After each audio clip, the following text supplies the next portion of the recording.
அண்ணாமலைய கிருஷ்ண பத்தின டவுட் இப்பதான் வர ஆரம்பிச்சிருக்கு. பட் இருந்தாலும் அதனால எந்த யூஸும் கிடையாது. மத்தபடி வேற எதுவுமே பண்ண மாட்டாங்க. அப்படின்னு நினைக்கிறவங்க மறக்காம நம்ம வீடியோக்கு ஒரு லைக் பண்ணிக்கோங்க. இப்போ முத்து வந்துட்டு இந்த விஷயத்த இப்ப சீரியஸா எடுத்துக்கிறாரு. என்னதான் இருந்தாலும் கிருஷ்ண நம்ம வீட்ல வளர்த்தாலும், என்ன பண்ணாலும் நாளைக்கு அந்த கிருஷ்ணோட சொந்தக்காரங்க யாராவது வந்து கேட்டாங்க அப்படின்னா, நம்ம கிருஷ் குடுத்து தான் ஆகணும். இப்போ கிருஷ்க்கு வந்து நம்ம நல்லது செய்றோம். அது வேற விஷயம் தான். இருந்தாலும் உன்னோட ரிலேட்டிவ்ஸ் யாரு அப்படிங்கிறதெல்லாம் நம்ம தெரிஞ்சு வச்சுக்கிறோம்ல. அவங்க பாட்டி எதுக்காக இங்க கொண்டு வந்து விட்டாங்க? இன்னும் ஏன் இங்க வராம இருக்காங்கங்கிறதெல்லாம் ஒண்ணும் புரிய மாட்டேங்குது அப்படின்ற மாதிரி சொல்றாங்க. மீனாவுக்கு எல்லா விஷயமும் தெரியும். ஆனா எதுவும் சொல்ல முடியாத ஒரு சூழ்நிலையில தான் இருக்கிறாங்க.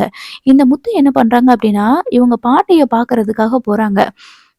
சொந்த ஊர்ல போயிட்டு நிலத்தெல்லாம் வித்துட்டு, அதுக்கப்புறம் வந்து கூப்பிட்டுக்கிறேன்னு சொல்லிட்டு தானே போனாங்க. அப்போ சொந்த ஊர்ல தான் இருப்பாங்க அப்படின்னு சொல்லிட்டு, ஊர்லலாம் போய் விசாரிக்கிறாங்க.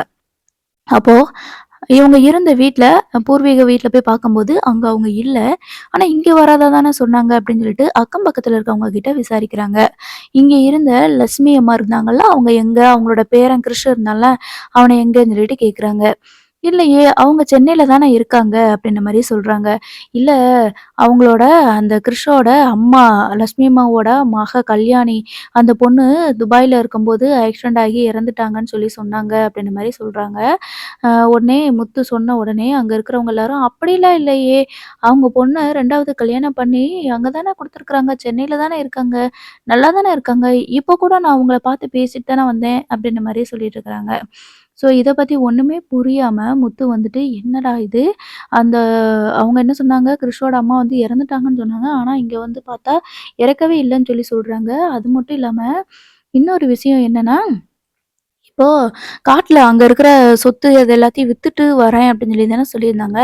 அந்த மாரி விக்கிற மாரி அதெல்லாம் எதுவுமே ஒண்ணும் சொல்லலையே அப்படின்ற மாதிரியும் சொல்றாங்க. ஸோ இப்ப முத்துவுக்கு மேற்கொண்டு கொஞ்சம் குழப்பமாகுது. என்னடா இது இவங்க இப்படி சொல்றாங்க.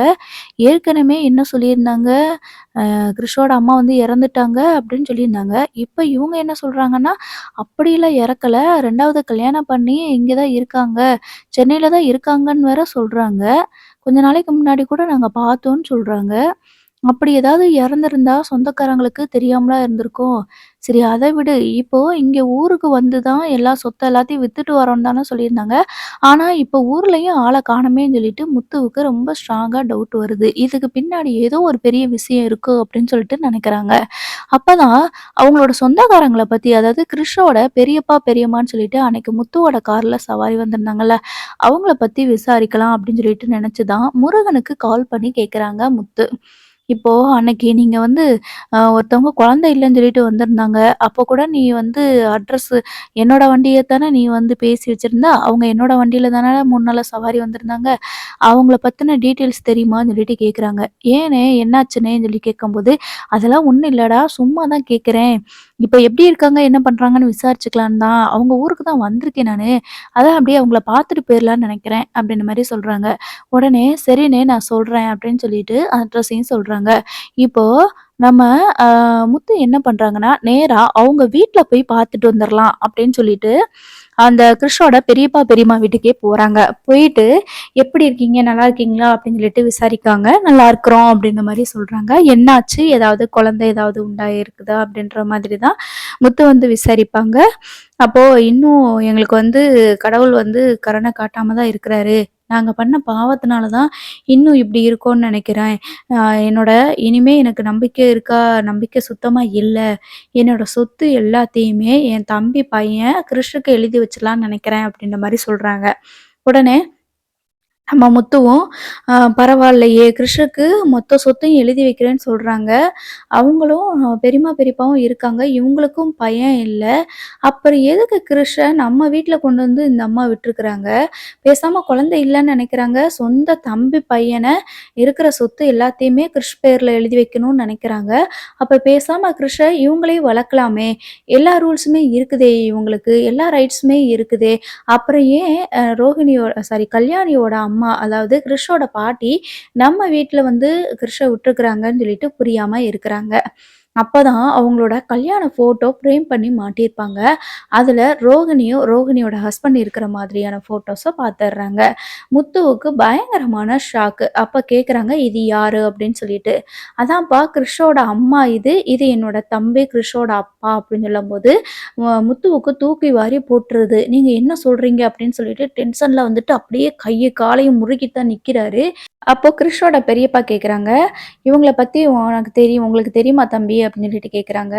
"இல்ல சும்மா தான் கேட்குறேன்" அப்படின்ற மாதிரி. "அண்ணா எனக்கு கிறிஷ எனக்கு தெரியும்ல.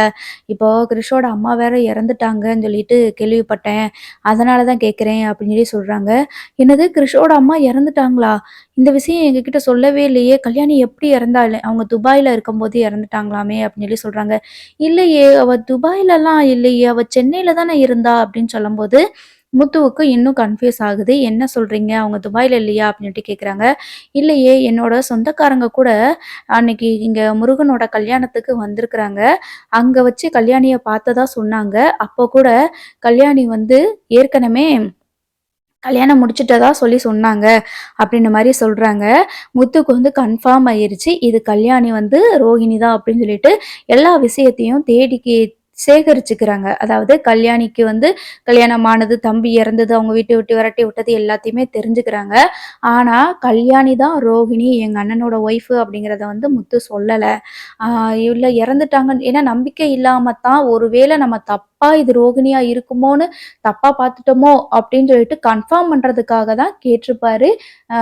நம்ம கிறிஷோட அம்மா கல்யாணி துபாயில இருந்து இறந்துட்டாங்களாமே அப்படின்ற மாதிரி. ஆனா இவங்க சொல்லுவாங்க, "இல்ல கொஞ்ச நாளைக்கு முன்னாடி கூட என் சொந்தக்காரங்க பார்த்துருக்காங்க. அவங்க கல்யாணம் முடிச்சு இருக்காங்க" அப்படின்னு தெரிஞ்சிருச்சு. அப்ப கிறிஷோட அம்மா ரோஹிணி தான் அப்படின்ற விஷயம் தெரிஞ்சதுக்கு அப்புறமா என்ன பண்றது அப்படின்னு ஒண்ணுமே புரியல. நம்ம முத்துவுக்கு அவ்ளோ கோவம் வருது. இப்பதான் ஒரு பெரிய பிரச்சனை நடந்து முடிஞ்சிருக்குது. இத கொண்டு போய் நம்ம வீட்ல சொன்னோம் அப்படின்னா, கண்டிப்பா அப்பா வந்து என்ன முடிவு எடுப்பாருன்னே தெரியல. ஏற்கனவே நெறைய பிரச்சனைகள் போய்க்கிட்டு இருக்குது. இப்போ இந்த ரோகிணிய வச்சு புதுசா ஏதாவது ஒரு பிரச்சனை ஆரம்பிச்சுச்சு அப்படின்னா, என்ன பண்றதுன்னு ஒண்ணுமே புரியலையே அப்படின்னு சொல்லிட்டு கோவத்தோட தான் வீட்டுக்கு போறாங்க. போயிட்டு மீனா கிட்ட உண்மைய மறைக்கவும் முடியாம, சொல்லவும் முடியாம அப்படி தவிச்சுட்டு இருக்கிறாங்க. அப்போ மீனாவ கூப்பிட்டுட்டு தனியா நின்னு பேசுறாங்க. "அ எனக்கு வந்து கிறிஷோட அம்மா யாருன்னு தெரிஞ்சிருச்சு" அப்படின்னு சொல்லும்போது, மீனா வந்து பயப்படுறாங்க.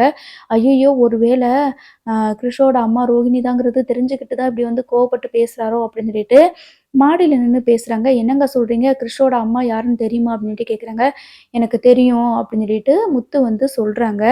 அப்பதான் இந்த வீட்ல இருக்காங்கல்ல, இந்த வீட்ல இருக்காளே ரோகிணி, அவ தான் கிறிஷோட அம்மா. அவ தான் கல்யாணி அப்படின்னு சொல்லும்போது, மீனாவுக்கு வந்துட்டு அப்படியே ஷாக் ஆகுது. "என்னங்க சொல்றீங்க?" அப்படின்னு சொல்லி கேட்குறாங்க. "ஆமா" அப்படின்னு சொல்லிட்டு நடந்த விஷயங்கள் எல்லாத்தையுமே மீனா கிட்ட வந்து முத்து சொல்றாங்க. எப்படி கண்டுபிடிச்சேன் அப்படிங்கிறத சொல்றாங்க. உடனே மீனாவும் இருந்துட்டு, "இந்த விஷயம் எனக்கு ஏற்கனவே தெரியுமுங்க" அப்படின்னு சொல்லும்போது, முத்துவுக்கு கோவம் வருது. "ஏன் மீனா இவ்வளோ பெரிய உண்மைய மறைச்ச? அப்பயே சொல்லியிருக்கலாம்ல" அப்படின்னு சொல்லி சொல்றாங்க. "இப்போ நீங்க எவ்வளோ கோவத்துல இருக்கிறீங்க? அப்பயே நான் சொல்லியிருந்தேன் அப்படின்னா என்ன ஆயிருக்கும் தெரியுமா?" அப்படின்ற மாதிரி முத்துக்கிட்ட வந்து மீனா காம் டவுன் பண்றாங்க. இப்ப என்ன பண்றது? இத வச்சு நம்ம வீட்ல பேசுனோம் அப்டின்னா, மாமா மறுபடியும் ஏதாவது ஒரு முடிவுக்கு வந்துருவாரு. அதனால தான் பயமா இருக்கு அப்படின்னு மெயினா சொல்றாங்க.